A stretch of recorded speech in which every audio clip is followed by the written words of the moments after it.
Next topic is about dipole system. ठीक है ना। सबसे पहले हम देखते हैं इलेक्ट्रिक डाइपोल को।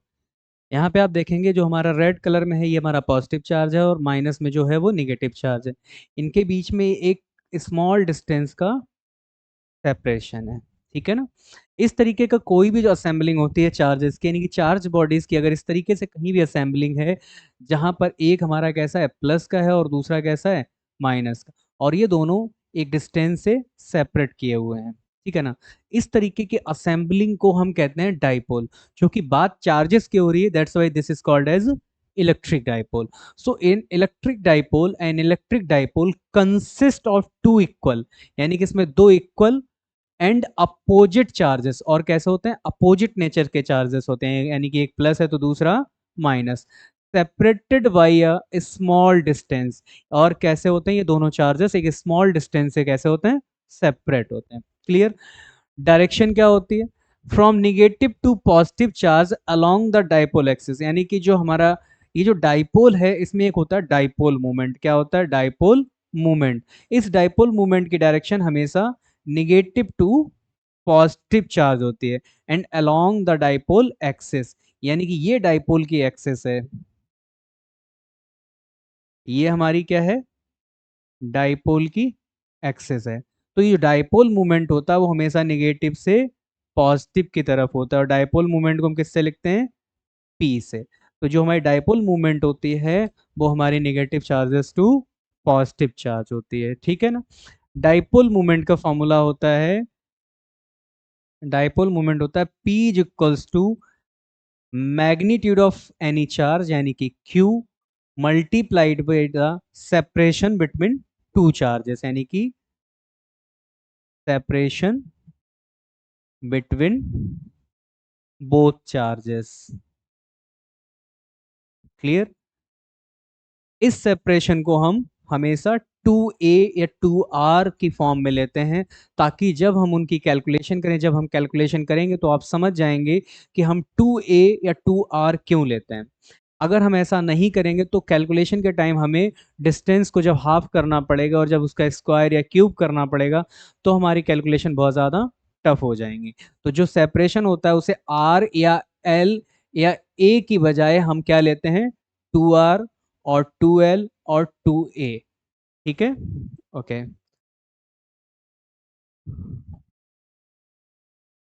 चलिए देखते हैं। अब जब डाइपोल है तो प्लस चार्ज अपना इलेक्ट्रिक फील्ड अलग क्रिएट कर रहा है, माइनस चार्ज अपना इलेक्ट्रिक फील्ड अलग क्रिएट कर रहा है। तो दोनों के इलेक्ट्रिक फील्ड, एक का इलेक्ट्रिक फील्ड इनवर्ड है, दूसरे का इलेक्ट्रिक फील्ड आउटवर्ड है। तो दोनों का इलेक्ट्रिक फील्ड जब मिलेगा तो किसी पॉइंट पे आउटवर्ड इलेक्ट्रिक फील्ड ज्यादा होगा, किसी पॉइंट पे इनवर्ड इलेक्ट्रिक फील्ड ज्यादा होगा, और कोई पॉइंट ऐसा होगा जहां पर दोनों का इलेक्ट्रिक फील्ड क्या हो जाएगा जीरो इफेक्ट दिखाई देगा। तो हमें ये देखना है कि दोनों की वजह से, यानी कि दोनों डाइपोल की वजह से किस पॉइंट पे इलेक्ट्रिक फील्ड कितना होना चाहिए। ठीक। तो इसमें पहला कॉन्सेप्ट है, यानी कि पहला टॉपिक है electric field on the axial line of dipole. Axial line यानी कि ये हमारा डाइपोल है जहां पर ये वाला हमारा कैसा है प्लस चार्ज है और ये वाला हमारा माइनस चार्ज है। ठीक। यहां आप देखोगे तो ये वाली जो लाइन है ये वाली, ये क्या है this line is called axial line. ठीक है ना। इसे क्या कहते हैं एक्सियल लाइन, और एक्सिस ऑफ डाइपोल क्या कहते हैं एक्सिस ऑफ डाइपोल। क्लियर। ठीक है।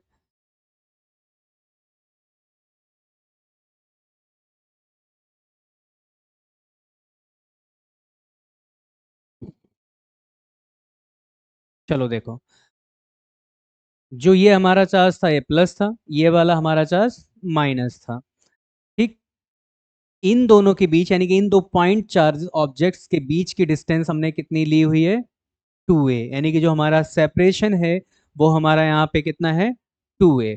और इनका जो सेंटर पॉइंट है, यानी कि वो कितना है, मान लो हमारा लोकेशन क्या है वो पॉइंट ओ, हमारा क्या लोकेशन है ओ। अगर आप इन दोनों का डाइपोल मूवमेंट देखो तो वो कहाँ से होता है निगेटिव टू पॉजिटिव, यानी कि हमारा जो डाइपोल मूवमेंट है वो हमारा किधर है निगेटिव टू पॉजिटिव है। ठीक है। अब अगर हम इस एक्सियल लाइन पे कहीं भी कोई पॉइंट ले लें, लेकिन इस एक्सियल लाइन पे मान लो हमारा पॉइंट है P, हमारा पॉइंट कहाँ पे है, इस पॉइंट पे, and we want to know what is the electric field produced by this assembling of two opposite nature of charges at this location P, then we have to calculate the resultant of electric field due to the both charges of dipole. So एक एक करके हम देखते हैं। Dipole consist of two charges plus Q and minus Q separated bye a distance 2a, यानी कि हमने dipole लिया है जिसमें दो चार्जेस हैं plus Q and minus Q, और दोनों का सेपरेशन डिस्टेंस है 2a। Point P lies on the axial line at a distance r, और पॉइंट P जो है हमारा वो लाई करता है एक्सियल लाइन पे एट डिस्टेंस r, यानी कि कौन से डिस्टेंस r पे, और ये डिस्टेंस r कहां से, from the centre of dipole, यानी कि सेंटर ऑफ डाइपोल से हमने इस पॉइंट P की लोकेशन ली हुई है।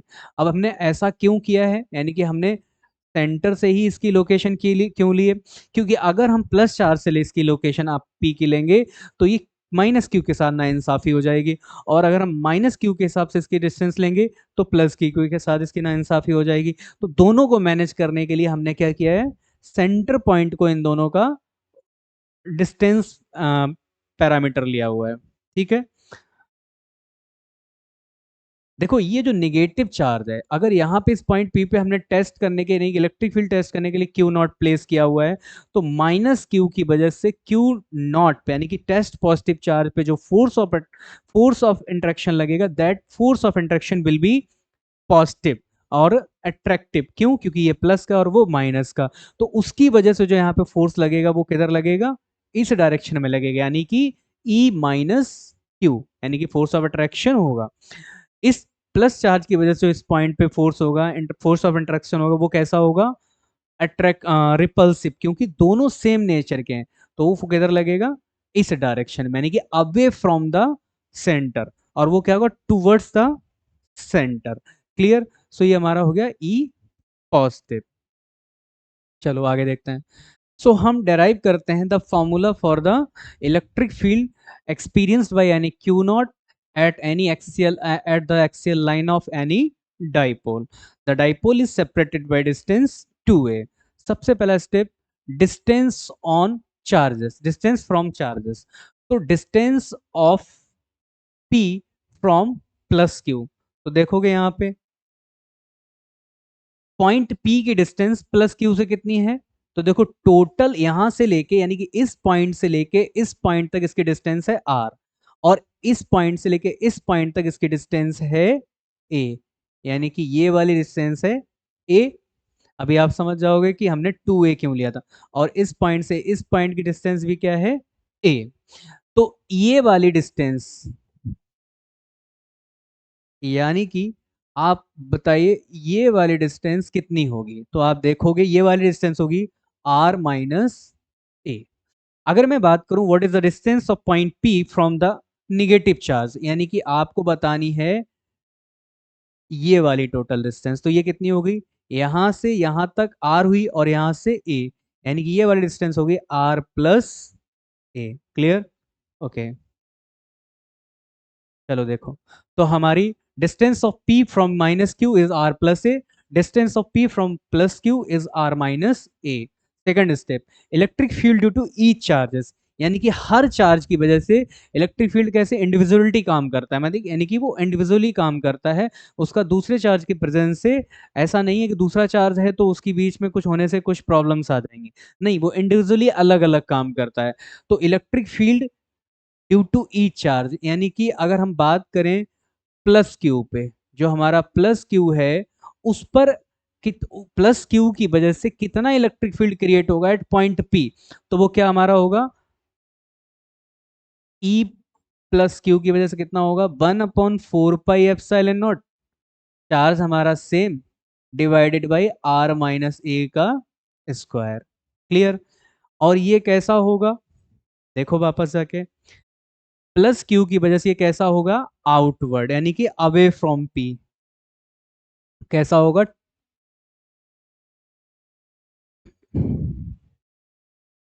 यानी कि आउटवर्ड या towards P from plus Q, यानी कि इस साइड में होगा, ये दिख रहा होगा आपको, ये इस साइड में, यानी कि प्लस क्यू से पी की ओर। ठीक। ई माइनस यानी कि electric field created by negative charge, what is that? Minus Q is equals to 1/4 pi epsilon naught Q upon R plus A का होल स्क्वायर। क्लियर? ठीक है। Step 3, net electric field. अब दोनों की वजह से इलेक्ट्रिक फील्ड कितना होगा? वापस डायग्राम पे देखो, यहाँ पे कुछ इधर लग रहा है और कुछ इधर लग रहा है, ठीक है ना? जहां पर डिस्टेंस ज्यादा होगी वहां पर इंटरेक्शन कम होगा, जहां पर डिस्टेंस कम होगी वहां पर इंटरेक्शन ज्यादा होगा।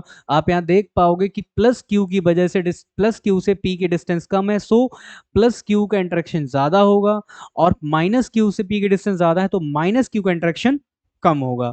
So there will be net electric field towards this direction, यानी कि आउटवर्ड या टुवर्ड्स पी इसका नेट इलेक्ट्रिक फील्ड होना चाहिए। चलो चेक कर लेते हैं। Both E plus Q and E minus Q act along the same line, यानी कि दोनों सेम लाइन पे काम कर रहे हैं। सो नेट इलेक्ट्रिक फील्ड यानी कि plus Q minus Q minus E minus Q, तो टोटल इलेक्ट्रिक फील्ड कितना हो जाएगा, यानी कि आपका ई नेट कितना आ जाएगा? वो हो जाएगा 1/4 pi epsilon naught Q R minus A whole square minus 1/4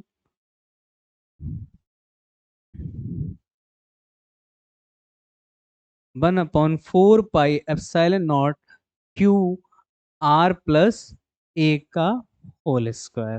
ठीक है, दोनों में हम देखेंगे कॉमन क्या मिलेगा। 1/4 pi epsilon naught into Q common मिल गया, अंदर क्या बचा? 1/r माइनस ए का whole square, 1/r plus A whole square. ठीक है, क्लियर। अब उसको जब आप सॉल्व करेंगे, यहाँ पे लिखा हुआ है पर मैं आपको सॉल्व करके दिखा रहा हूँ, देखो। जब आप उसको सॉल्व करेंगे तो आपका ए नेट कितना आ जाएगा? 1/4 पाई एप्सिलॉन नॉट क्यू, जो आपने बाहर ले रखा था। नीचे जब आप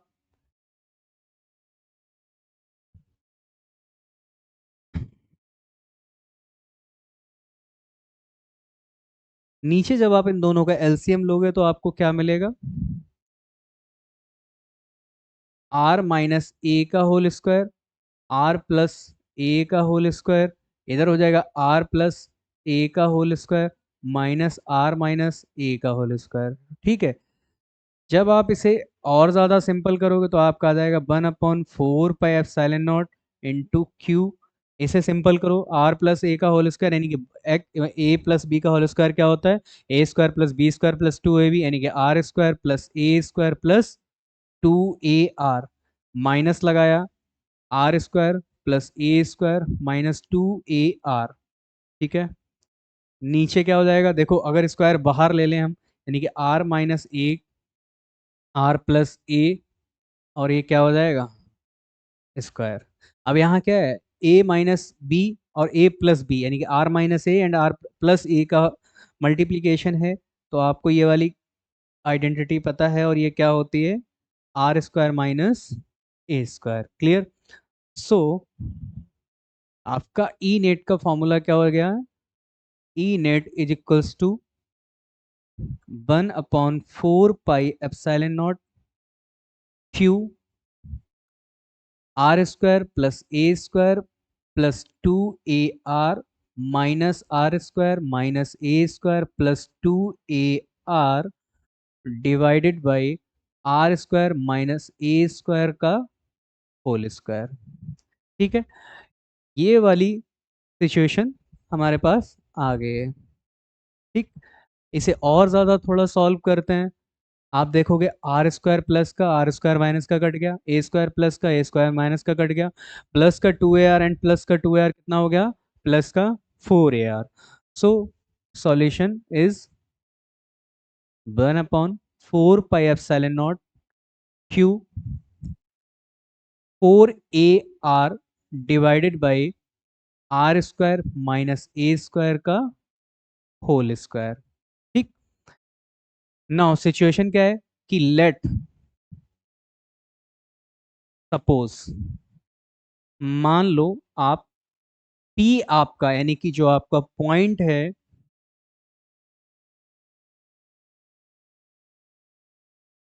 यानी कि आपका जो सेपरेशन है वो बहुत स्मॉल होता है। अगर आपका पॉइंट ऑफ ऑब्जर्वेशन यानी कि पी बहुत ज्यादा दूर हो as compare to the length of और the separation of dipole, then what will be the situation? तो सिचुएशन क्या हो सकती है? तो सिचुएशन क्या हो सकती है? देखो, P is at very large distance from dipole, यानी कि पी अगर बहुत दूर है डाइपोल से, किस पे? ऑन एक्सियल लाइन, तो क्या होगा? Then R is very greater than A, R A से बहुत बड़ा होगा, ठीक है ना? अगर आर ए से बहुत बड़ा होगा तो आर स्क्वायर तो उससे और ज्यादा बड़ा हो जाएगा। उस सिचुएशन में R square minus A square approximately equals to R square situation आ जाएगी, ठीक है ना? तो हमारा ई नेट क्या हो जाएगा? 1/4 pi epsilon naught Q 4 AR divided by R 4। एक 4 से एक वैल्यू कट जाएगी, तो आपका सॉल्यूशन क्या आ जाएगा? 1/4 pi epsilon naught Q 4A/R Q. ठीक, क्यू को अंदर ले जाएंगे तो हमारे पास क्या आ जाएगा? 4AQ divided by R Q. इसे और अगर हम थोड़ा एक्सप्लोर करें तो हम क्या लिख सकते हैं?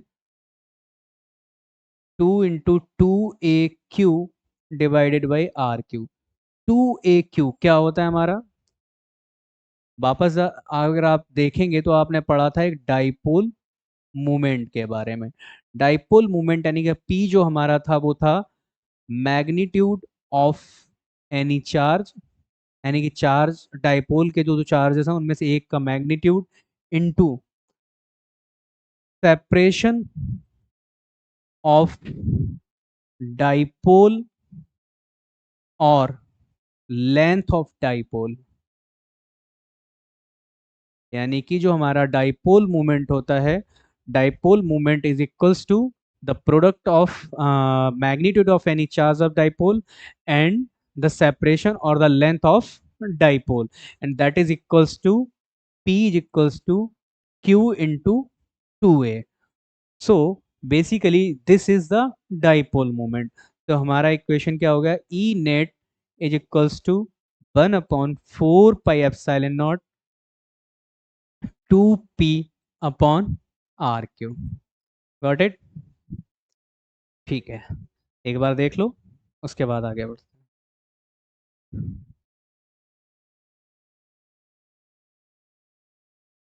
चलिए, नेक्स्ट पॉइंट हमारा electric field on the equatorial line of dipole. Equatorial line क्या होता है कि हमारा एक प्लस क्यू है, एक हमारा माइनस क्यू है। ये लाइन जो इन दोनों को ज्वाइन कराती है, this is called axis of dipole. इसे क्या कहते हैं? Axis of dipole.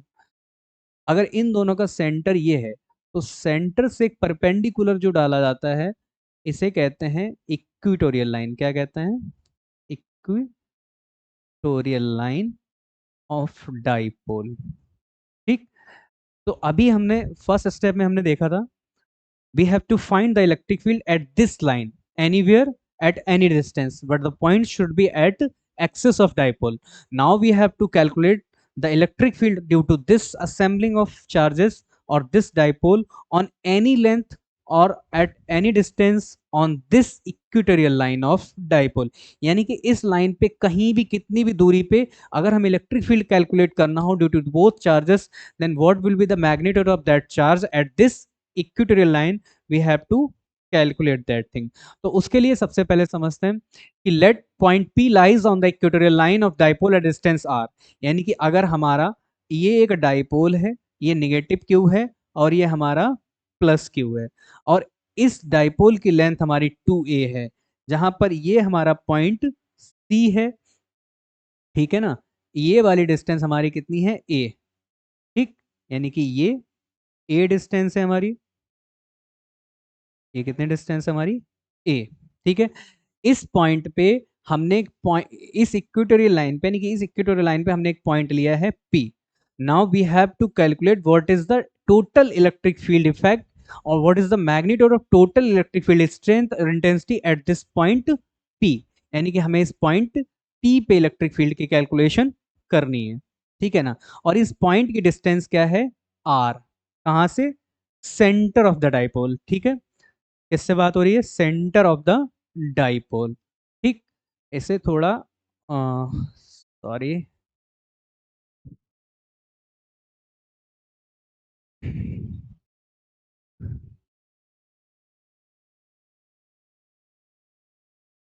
ठीक है, अब आपको क्लियर दिखाई दे रहा होगा। तो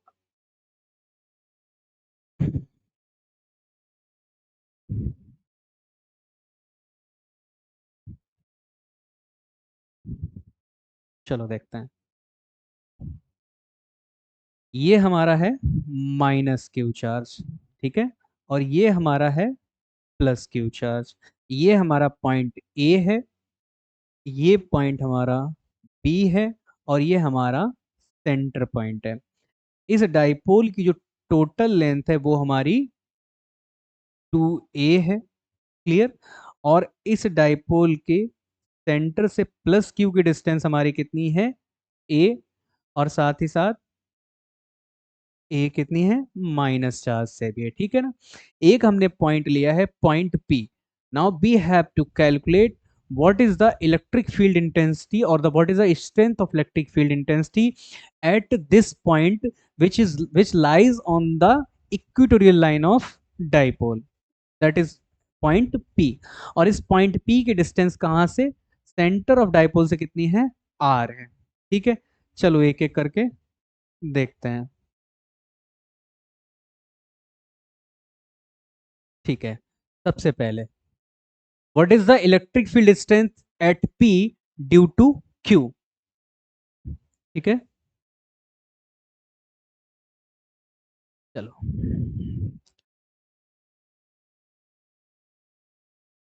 माइनस चार्ज है हमारा, ये हमारा प्लस चार्ज है, ठीक। ये हमारा सेंटर पॉइंट है और ये हमारी लाइन ऑफ एक्सिस है, इस ये सी पॉइंट है, ये हमारा ए पॉइंट है डायग्राम के अकॉर्डिंग, ये हमारा बी पॉइंट है। ये वाली जो हमारी टोटल लेंथ है, ये हमारी लेंथ कितनी है, 2l, ठीक है।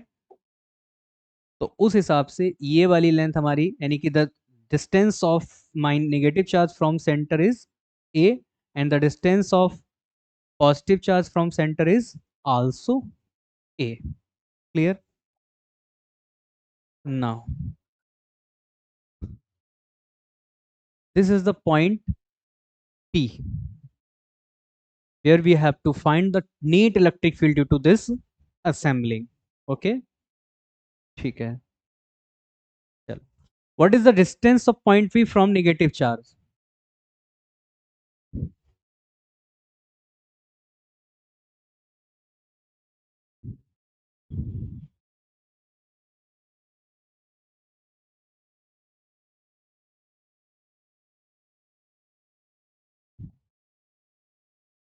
what is the distance of P from this negative charge।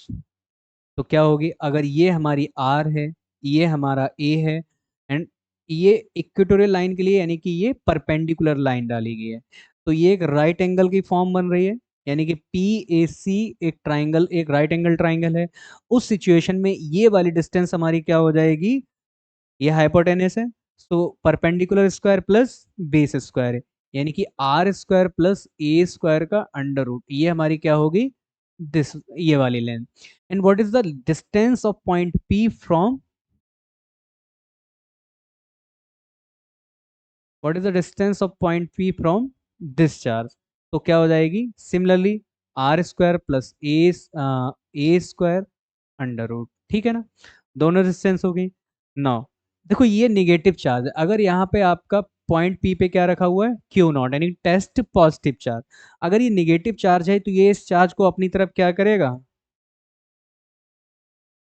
ये अपनी तरफ क्या करेगा, अट्रैक्ट करेगा, यानी कि यहाँ पर जो इलेक्ट्रिक फील्ड होगा वो इस डायरेक्शन में होगा, यानी कि this is the electric field due to minus Q. Okay, अब अगर इसके हिसाब से देखें, what is the electric field produce by this positive charge at point P, तो ये पॉजिटिव है, ये पॉजिटिव है, तो ये क्या करेगा, इसको रिपेल करेगा, यानी कि आउटवर्ड इलेक्ट्रिक फील्ड देगा, E positive. Clear? What is the E negative, यानी कि what is the magnitude of electric field due to negative charge, तो वो क्या हो जाएगा, 1/4 pi epsilon naught. Source charge हमारा कितना है, Q, divided by what is the distance, R square plus A square under root का होल स्क्वायर। अगर इसे सॉल्व करोगे तो क्या आ जाएगा, 1/4 pi epsilon naught Q by R square plus A square, step 1। ठीक है। Similarly what is the electric field, what is the magnitude of electric field due to positive charge, तो वो कितना हो जाएगा, E plus Q. Same process, जब आप under root का स्क्वायर करेंगे तो स्क्वायर से अंडर रूट कट जाएगा और सॉल्यूशन क्या आ जाएगा, 1/4 pi epsilon naught Q R square plus A square, यानी कि स्टेप सेकेंड। ठीक है। अब आप यहां पे देखोगे कि आप अपने वापस डायग्राम में देखते हैं, ठीक है ना, यहाँ पे देखो, आपका जो इलेक्ट्रिक फील्ड है, यानी कि आपके जो दो इलेक्ट्रिक फील्ड हैं, आपके जो दो इलेक्ट्रिक फील्ड हैं वो किस फॉर्म में है, कंपोनेंट फॉर्म में है। यानी कि दोनों क्या है, इलेक्ट्रिक फील्ड क्या होता है, एक वेक्टर क्वांटिटी है ना, और अगर ये वेक्टर इधर है, अगर हम मान के चलें कि इस जो ये हमारा डाइपोल है, इसका डाइपोल का जो एंगल है वो थीटा है, तो ऑब्वियसली सा इस वाले इलेक्ट्रिक फील्ड के दो कंपोनेंट होंगे, एक हॉरिजॉन्टल कंपोनेंट इस डायरेक्शन में और वर्टिकल कंपोनेंट डाउनवर्ड डायरेक्शन में। तो इसकी वजह से हॉरिजॉन्टल कंपोनेंट होगा क्या होगा, ई माइनस क्यू कॉस थीटा। अगर ये थीटा है तो ऑटोमेटिकली हमारा क्या होगा, ये वाला भी क्या है, थीटा है, तो ये क्या हो गया, ई माइनस क्यू साइन थीटा। ठीक, चलो इस वाले के हिसाब से देखो, अगर ये थीटा है तो ये वाला भी हमारा क्या हुआ, अरे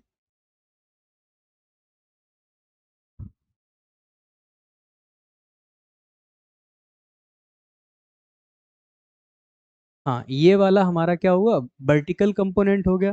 ठीक, और ये हमारा हो गया ई प्लस क्यू साइन थीटा, और ये हमारा क्या हो गया इसके हिसाब से, ई प्लस क्यू कॉस थीटा। एक बार डायग्राम देख लो।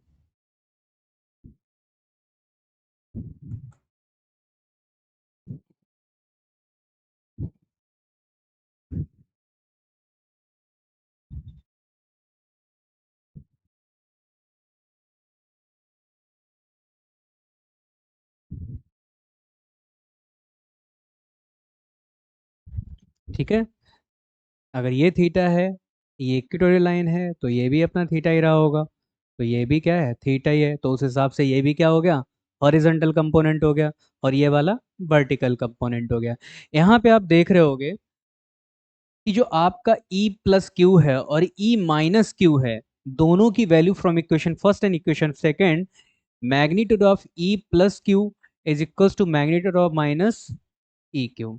ठीक है ना, एंगल सेम है, यानी कि थीटा बोथ जगह क्या है, सेम है, so E minus Q sine theta is equals to E plus Q sine theta, and from diagram both are acting on the same line, on the same equatorial line, but in opposite direction. So this thing will cancel out this thing, so E minus q sin theta will cancel out E plus q sin theta, and their effect is become zero. Clear? Now फिर वापस diagram में देखते हैं, यहाँ पर हमारे जो horizontal component है both are acting in the same direction, so when two vectors are acting in the same direction they will get added up, तो हमारा क्या हो जाएगा, सो हमारा ई नेट क्या आ जाएगा, ई हॉरिजॉन्टल कंपोनेंट, यानी कि हमारा ई नेट हॉरिजॉन्टल कंपोनेंट जो भी होगा इन इलेक्ट्रिक फील्ड का, और हॉरिजॉन्टल कंपोनेंट क्या है, वो हमारा है E minus Q cos theta plus E plus Q cos theta. Clear? दोनों की वैल्यू रख देते हैं, तो 1/4 pi epsilon naught Q upon R square plus A square cos theta plus 1/4 pi epsilon naught Q R square plus A square cos theta. Both are same, so they become 2 times. और हमारा क्या हो जाता है? 1/4 pi epsilon naught 2 Q upon R square plus A square cos theta. ठीक, equation 3 है ना? ठीक है, इसके बाद आप वापस डायग्राम में देखते हैं। जब आप वापस डायग्राम में देखें, what is the value of cos theta? अगर ये हमारा थीटा है तो कॉस थीटा क्या होता है? एक बार डायग्राम आराम से देख लो। कॉस थीटा हमारा क्या होता है? कॉस थीटा होता है बेस अपॉन हाइपोटेनियस। बेस अगर आप डायग्राम में देखेंगे तो आपका इस डायग्राम के अकॉर्डिंग बेस क्या है? ए। और हाइपोटेनियस क्या है? R square plus A square का अंडर रूट। यानी कि कॉस थीटा आपका हो गया है A divided by R square plus A square का अंडर रूट। क्लियर? यानी कि यहाँ पे आप क्या रख सकते हो? 1/4 pi epsilon naught 2 Q upon R square plus A square multiplied by A by R square plus A square का अंडर रूट। ठीक,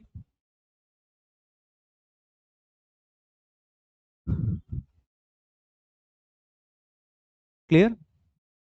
ठीक है, आगे देखते हैं। So we get E net equals to 1/4 pi epsilon naught Q upon R square plus A square, और इसकी power हम क्या मान सकते हैं? 1। नाउ ए अपॉन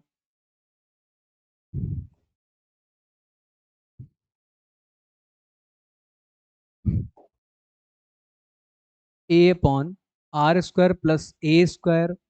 और देखो अंडर रूट को हम, जो हमारा अंडर रूट है उसको हम क्या लिख सकते हैं? क्या उसको हम इस तरीके से नहीं लिख सकते हैं? 1/2 पावर हाफ। क्लियर?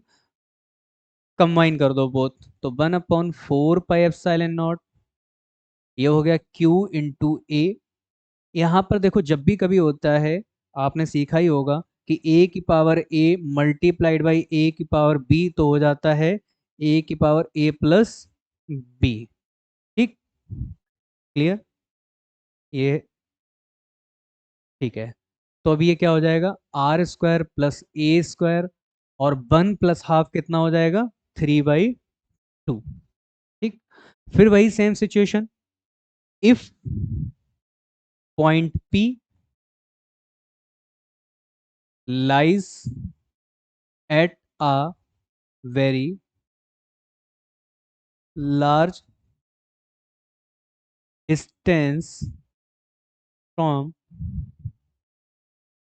डाइपोल, अगर हमारा पॉइंट पी डाइपोल से बहुत ज़्यादा दूरी पे है, तो उस सिचुएशन में क्या होगा? आर इज ग्रेटर देन ए हो जाएगा।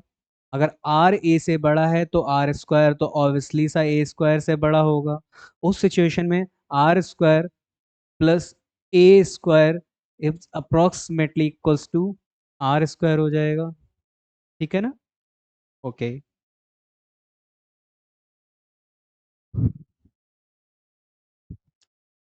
तो क्या हो जाएगा? E net is equals to 1/4 pi epsilon naught Q into A divided by R square power 3/2।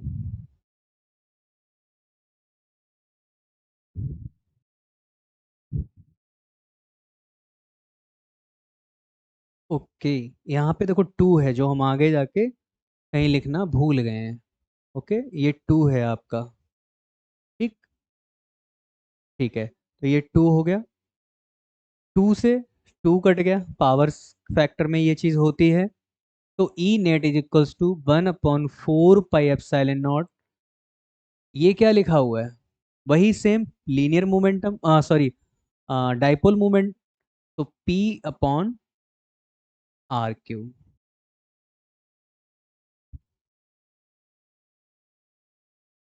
ठीक है, एक बात देख लो। ठीक।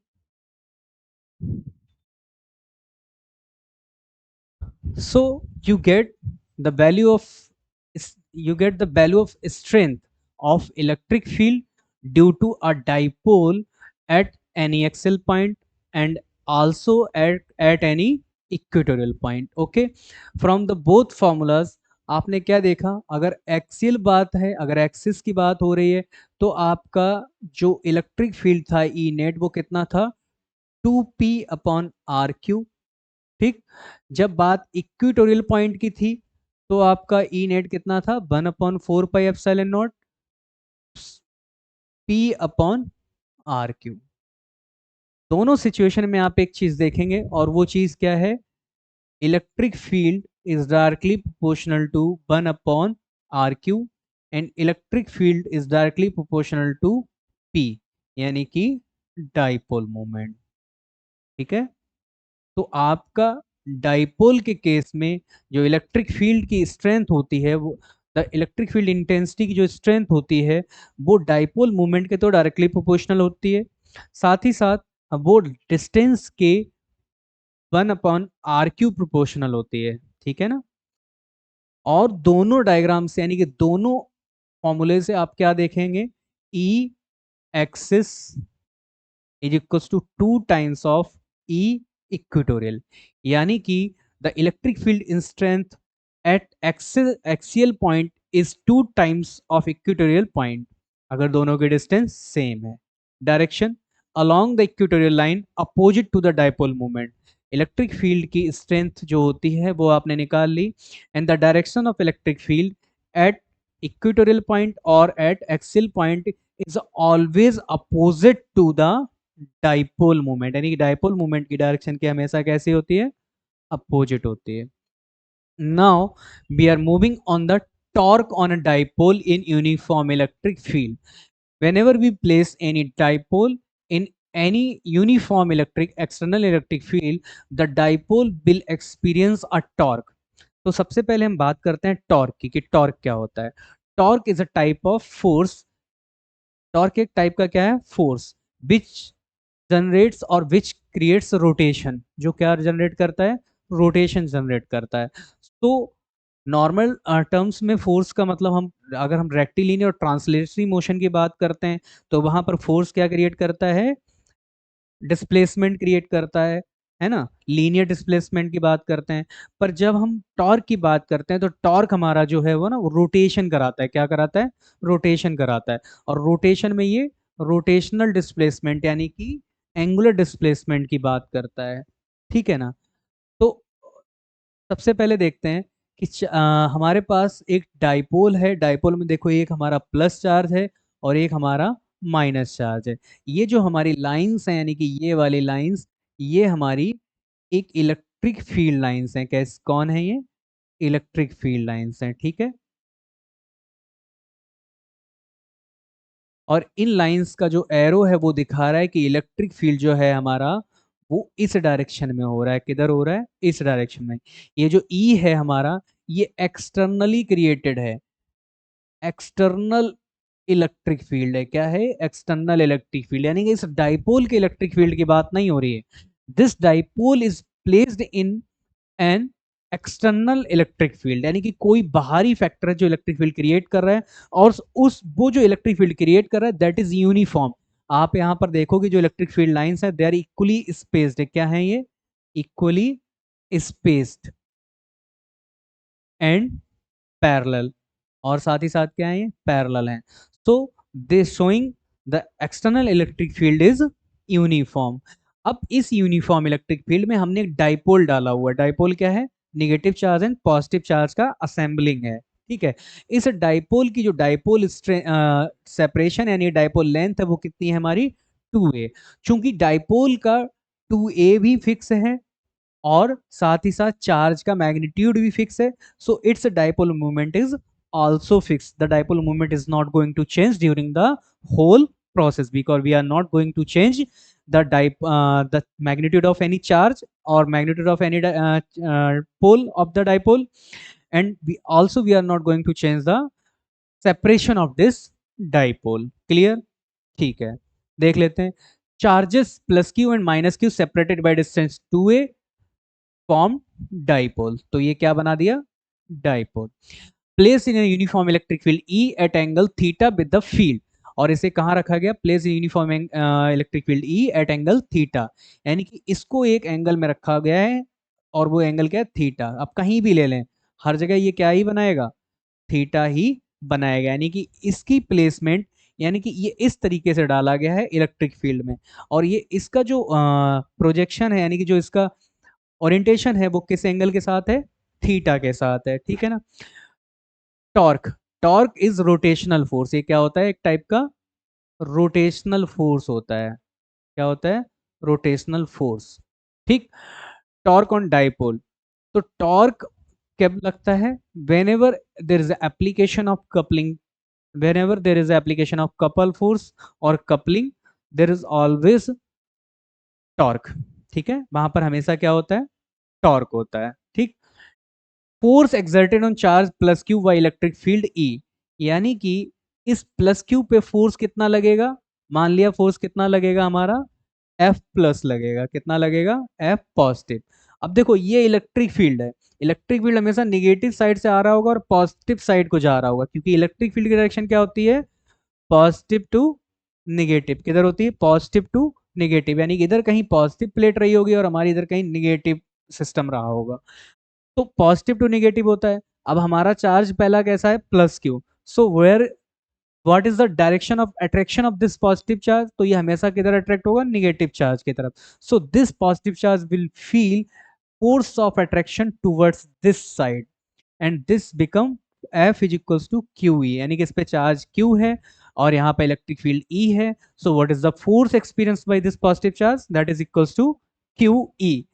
so force experienced by positive charge is QE, और ये कहाँ होगा? along the line E, यानी कि ये सेम डायरेक्शन में होगा जहां पर इलेक्ट्रिक फील्ड की डायरेक्शन है.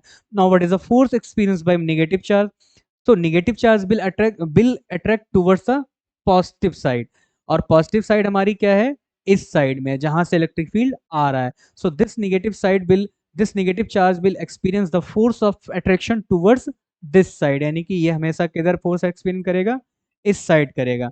And this is equals to F minus is equals to minus Q E, यानी कि अपोजिट टू ई, यानी कि इलेक्ट्रिक फील्ड हमारा उधर जा रहा है और ये फोर्स किधर एक्सपीरियंस कर रहा है? इस साइड एक्सपीरियंस कर रहा है. सो what is the total force on the system? देखो, माइनस क्यू इधर एक्सपीरियंस हो रहा, प्लस क्यू उधर एक्सपीरियंस हो रहा. दोनों चार्जेस पे जो फोर्स है वो उसका मैग्नीट्यूड कैसा है? सेम है. अगर दोनों चार्जेस पे फोर्स का मैग्नीट्यूड सेम है एंड डायरेक्शन अपोजिट है, यानी कि both forces are equal and opposite in the direction, so what is the net force experience by this dipole? So the net force experience और the total force experience by this dipole is equals to QE minus QE. QE minus QE is equals to 0. Therefore no linear acceleration is produced. यानी कि यहाँ पर जो हमारा linear force है वो कैसा हो गया? जीरो. जब लीनियर फोर्स जीरो हो गया, so there will be no linear acceleration, यानी कि ये डायपोल ऑटोमेटिकली ऐसे आगे पीछे नहीं होगा, ये सिर्फ क्या हो सकता है? रोटेट हो सकता है. ठीक है. In a uniform electric field dipole feels no net force.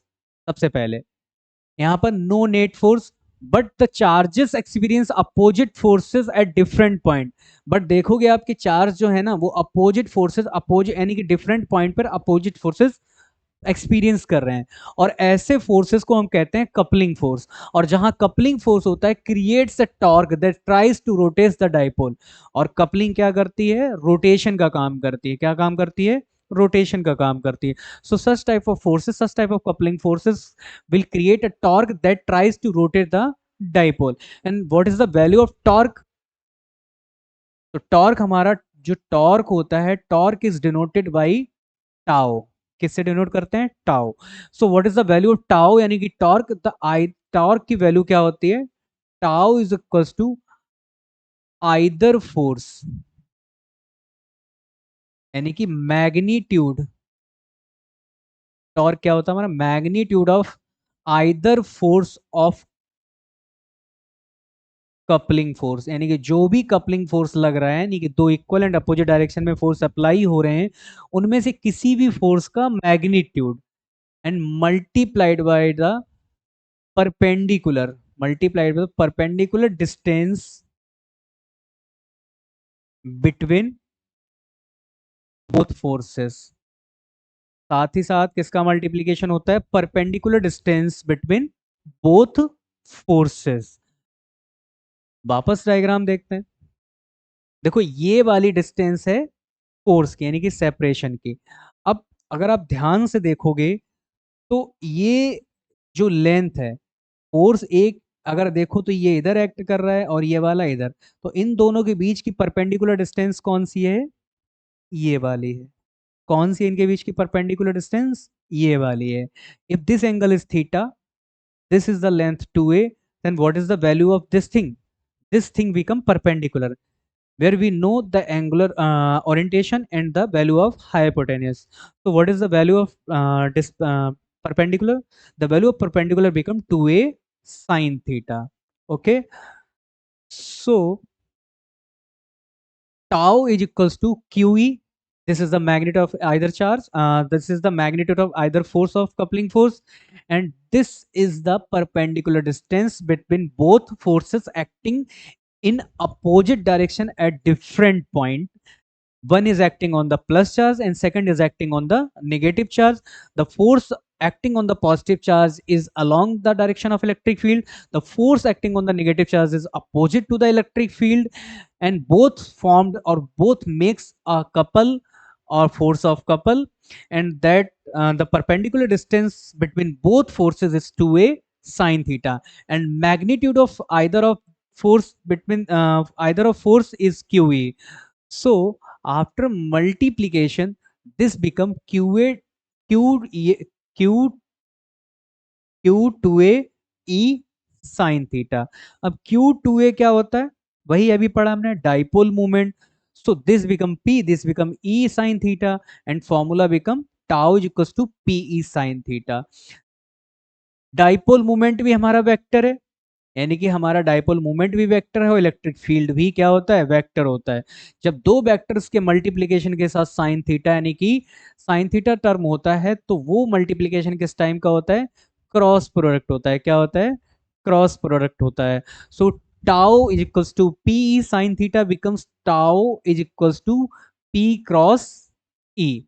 So torque on any dipole placed in any uniform external field is equals to the cross product or vector product of dipole moment of the dipole and the electric field in which the dipole is placed. यानी कि जो tau होगा, यानी कि जो torque होगा जो dipole experience करेगा उस एक्सटर्नल यूनिफॉर्म इलेक्ट्रिक फील्ड में, वो किसके इक्वल होगा, cross product of dipole moment of that dipole and the electric field in which that dipole is placed. So tau is equals to P cross ई.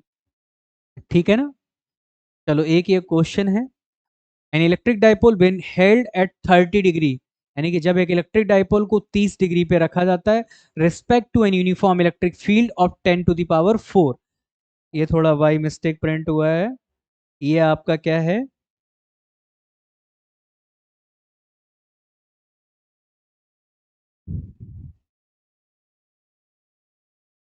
ये आपका है 10 to the power 4 Newton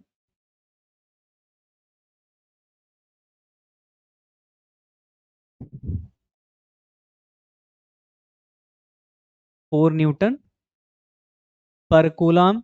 experience of torque of, और इसे कितना torque मिलता है,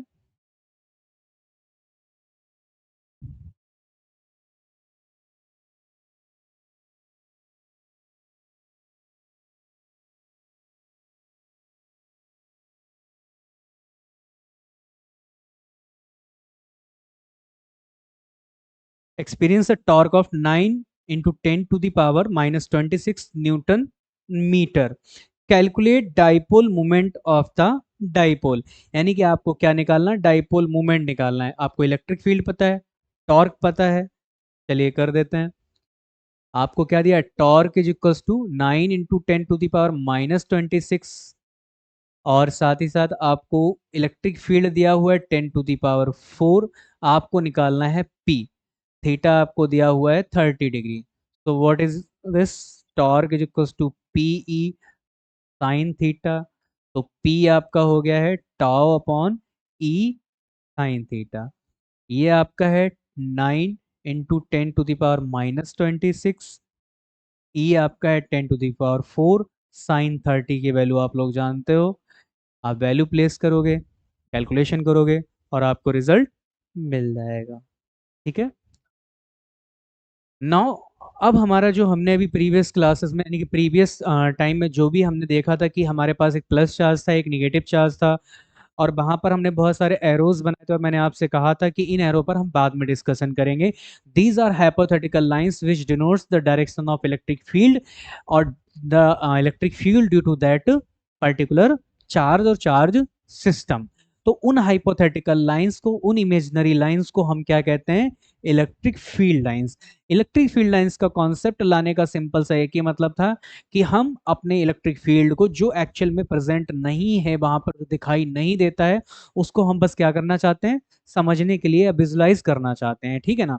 उसके लिए हमने इलेक्ट्रिक फील्ड लाइंस का कॉन्सेप्ट समझा है, इंट्रोड्यूस किया है। तो who was the first person who introduce this concept, Michael Faraday.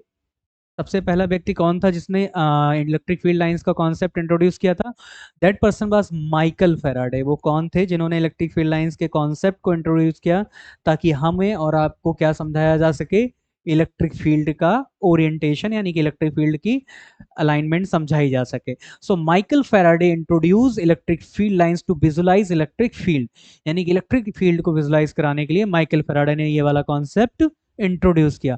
अब फील्ड लाइन सोज, अब एक फील्ड लाइन करती क्या है, shows the path a small positive charge would follow in the field। यानी कि ये जो इलेक्ट्रिक फील्ड लाइन से एक पाथ दिखाती है कि अगर एक टेस्ट पॉजिटिव चार्ज को एक चार्ज के पास ले जाएंगे तो वो कौन सा रास्ता फॉलो करेगी, यानी कि अगर उसे अलाउ किया जाए तो वो किस रास्ते पर इलेक्ट्रिक फील्ड फील करते करते आगे सोर्स चार्ज की तरफ या सोर्स चार्ज से दूर जाएगी। उस रास्ते को शो करने के लिए हमने इमेजिनरी लाइंस की इमेजिनेशन की, और वो क्या, वही क्या बनी, field line. The tangent at any point on the line gives the direction of electric field there. यानी कि कोई भी इलेक्ट्रिक फील्ड लाइन पे जो पॉइंट होगा, यानी कि उस पॉइंट पे जो टेंजेंट होगा, उस टेंजेंट की डायरेक्शन ही आपको उस पॉइंट पे क्या दिखाएगी, electric field. Line of force और इमेजिनरी कर्व्स, इन्हीं को इलेक्ट्रिक फील्ड लाइंस को लाइन ऑफ फोर्स भी कहते हैं, और इमेजिनरी कर्व्स यानी कि ये इमेजिनरी कर्व्स होते हैं। But the field which they represent is real. यानी कि इलेक्ट्रिक फील्ड लाइन या लाइन ऑफ फोर्स, ये तो एक इमेजिनरी कॉन्सेप्ट यानी कि एक हाइपोथेटिकल कॉन्सेप्ट है, बट ये जिस चीज को डिनोट करने के लिए लाया गया वो चीज एग्जैक्टली ट्रू है। ठीक है। जैसे हम मान के चलते हैं कि एक ये हमारा,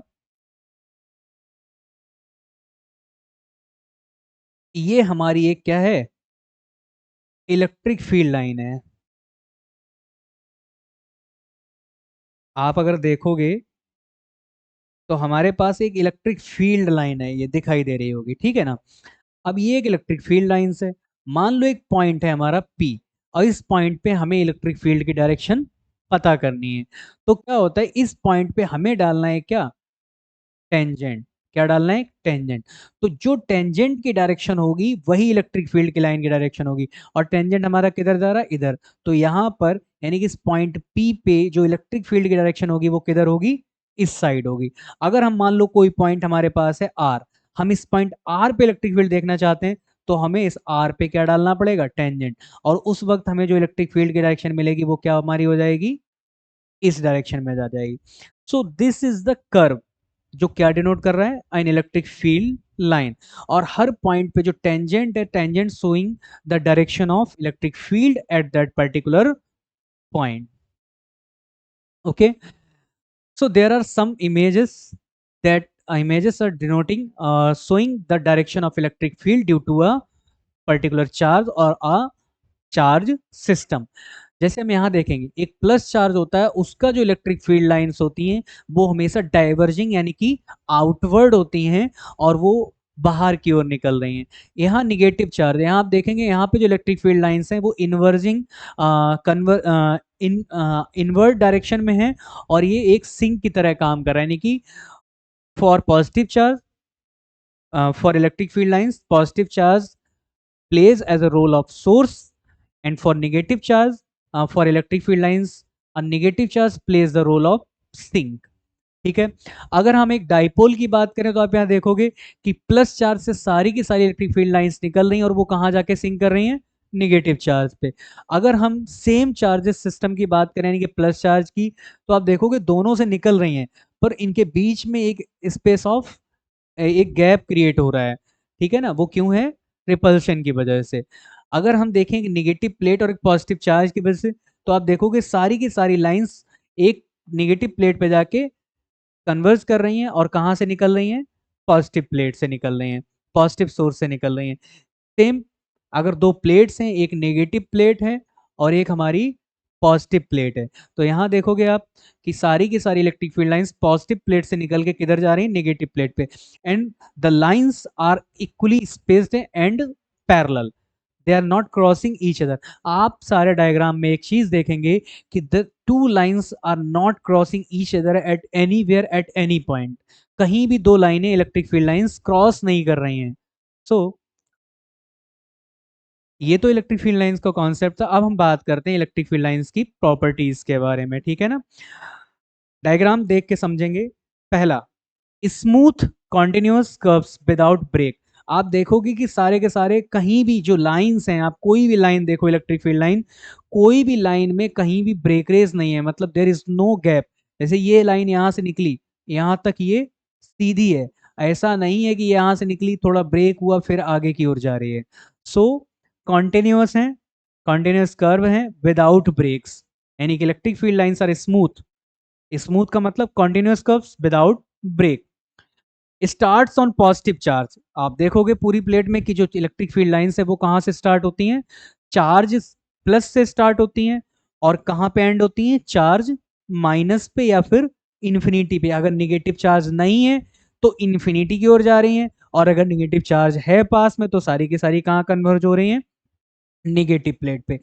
थर्ड प्रॉपर्टी क्या है इनकी, the tangent at any point shows electric field direction, यानी कि the tangent at any point on the electric field line curve shows or showing the direction of electric field at that particular point at that particular curve. Fourth is important चीज है, no two lines never cross each other, यानी कि आप पूरे diagram में अगर आप देखेंगे केयरफुली तो there are no two lines crossing each others, there are no two lines crossing each others path. कोई भी दो लाइनें एक दूसरे का रास्ता नहीं काट रही हैं, ठीक है ना। सवाल ये है वाई, कि क्यों ऐसा होता है, क्यों दो लाइनें कभी, क्यों दो इलेक्ट्रिक फील्ड लाइंस और लाइन ऑफ फोर्स कभी भी एक दूसरे को क्रॉस नहीं करती हैं। इंपॉर्टेंट है, एग्जाम में अक्सर आ जाता है।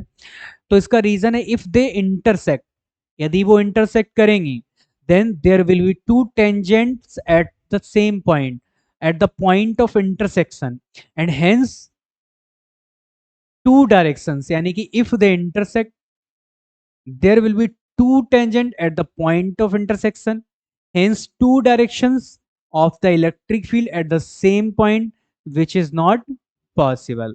डायग्राम में देख के समझते हैं कि एक मान लो हमारा कर्व कौन सा है, ये इलेक्ट्रिक फील्ड लाइन से, यानी कि ये हमारी लाइन है L1, दूसरी हमारी इलेक्ट्रिक फील्ड लाइन से ये L2।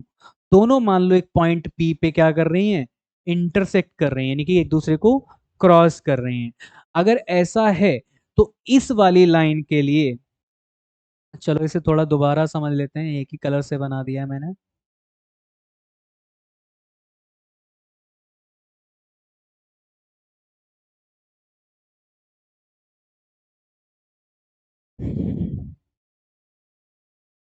ठीक है, ये अगर हमारी L1 थी तो ये हमारी कैसी है, L2 लाइन है। ठीक, ये हमारी L1 लाइन है। ठीक है, देखो ध्यान से, अगर हम लाइन L1 की बात करें और पॉइंट P पे जहां इंटरसेक्ट कर रहे हैं, इस पॉइंट पे अगर L1 का हम इलेक्ट्रिक फील्ड निकालें तो इलेक्ट्रिक फील्ड किधर होगा, टुवर्ड्स दिस टेंजेंट। और अगर हम लाइन L2 के लिए बात करें and we want to find the direction of electric field at point P on the curve L2, then we have to draw the tangent as this. ठीक है ना। अब आप देखो, पॉइंट पी पे दो टेंजेंट हैं, यानी कि पॉइंट पी पे जो इलेक्ट्रिक फील्ड होगा, एक तो वो इस डायरेक्शन में भी होगा और इधर भी होगा। So there is a contradiction, there there is not any possibility of happening two directions at the same point. So hence two directions of the electric field at the same point as showing in the diagram, which is not possible. यानी कि एक ही point पे दो direction हो जाएं, ये तो possible नहीं है। आप एक ही जगह खड़े हो और आपसे कहा जाए कि आप दो डायरेक्शन में बराबर बराबर चलना स्टार्ट करो, तो आप कैसे चल पाओगे? आप तो या तो इधर जा सकते हो या फिर इधर जा सकते हो। Either you can follow one way और either you can follow two way, you can not follow the both way at the same instant. Property fifth, always perpendicular to the conductor surface in the equilibrium, यानी कि जो electric field lines होती हैं ये conductor की surface पे equilibrium में हमेशा कैसी होती हैं, परपेंडिकुलर होती हैं। Tends to contract attraction of unlike charges, यानी कि अगर आप अनलाइक चार्जेस में देखोगे तो ये कॉन्ट्रैक्ट करने की कोशिश करती हैं। वापस डायग्राम में जाओ, यहाँ पे अनलाइक चार्जेस हैं, तो आप देखोगे ये क्या कर रही हैं, कॉन्ट्रैक्ट कर रही हैं। इस पोर्शन में देखो ये क्या करने कर रही हैं, कॉन्ट्रैक्ट करने की कोशिश कर रही हैं। ठीक है ना। Tends to spread sideways repulsive like charges, जबकि आप यहाँ देखो इस वाले केस में रिपल्सन लग रहा है, तो ये एक दूसरे को क्या कर रही हैं, क्या कर रही हैं, स्प्रेड साइड, यानी कि ये एक दूसरे को दूर भगा रहे हैं। Do not pass pass through conductors, field inside is zero, यानी कि इलेक्ट्रिक फील्ड लाइंस कभी भी कंडक्टर के अंदर से पास नहीं होती हैं, क्योंकि उनके अंदर इलेक्ट्रिक फील्ड कितना होता है, जीरो होता है। इस बारे में हम बाद में बात करेंगे। ठीक है, चलिए देखते हैं relation between electric field strength and line density, यानी कि फर्क नाइन्थ इसकी प्रॉपर्टी है, जो कभी कभी नीट और आईआईटीज में भी इसका क्वेश्चन आ जाता है। होता क्या है, आपको रिलेशन स्टेब्लिश करना है किसके बीच में, इलेक्ट्रिक फील्ड इन स्ट्रेंथ और लाइन डेंसिटी के बीच में। ठीक है ना। देख लेते हैं पहले, the strength of an electric field E at a point is directly proportional to the number of electric field lines per unit area or density of lines passing through surface perpendicular to the field at that point। मतलब क्या है, आपके पास देखो ध्यान से, इसका मतलब ये है कि आपके पास इलेक्ट्रिक फील्ड रीजन है एक, ठीक है ना, इस तरीके का एक इलेक्ट्रिक फील्ड है ये।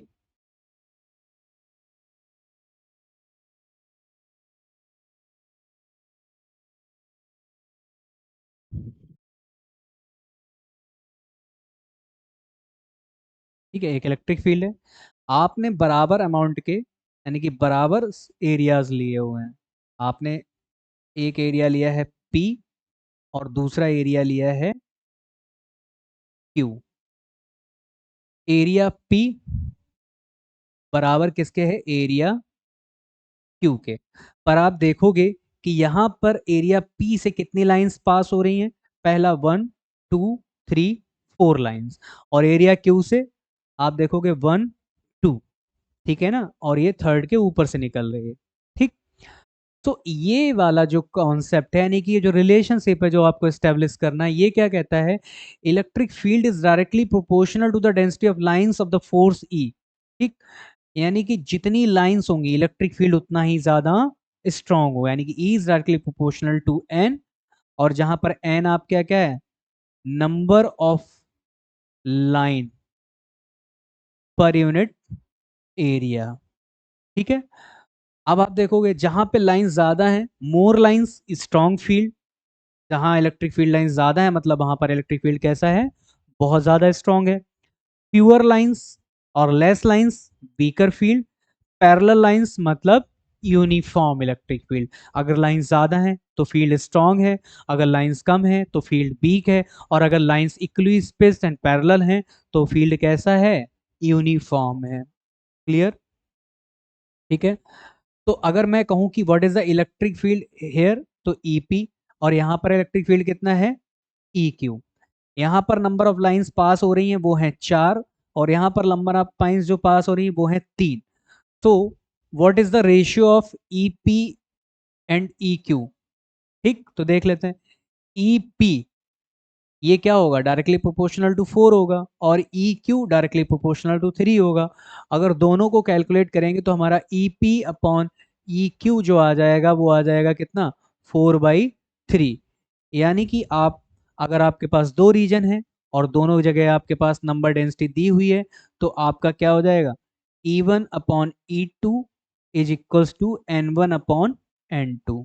ठीक है, अगर आपको कहीं भी इलेक्ट्रिक फील्ड नंबर डेंसिटी दी हुई है और आपको उन दो एरियाज के इलेक्ट्रिक फील्ड को कंपेयर करना है, तो आपको ये वाले फॉर्मूले को